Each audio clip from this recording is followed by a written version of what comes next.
میخوایم پونس رولبرینگ بر روی شفت نری کمپرسور اسکروبیتزر رو جا بزنیم.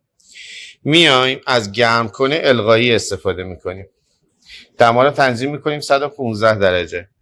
اینجا ما یه سنسور داریم، سنسور دما هستش. پونس رولبرینگ رو به صورت القایی گرم میکنه.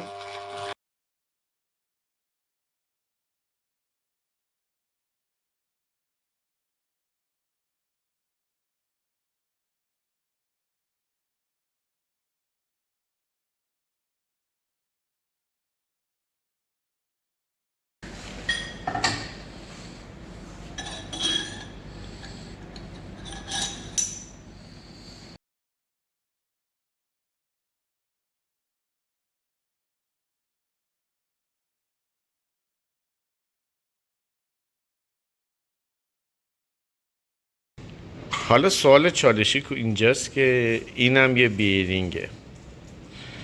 این بیرینگ رو چجوری باید جا بزنیم؟ حالا این بیرینگ رو میگم چجوری باید جا بزنیمش.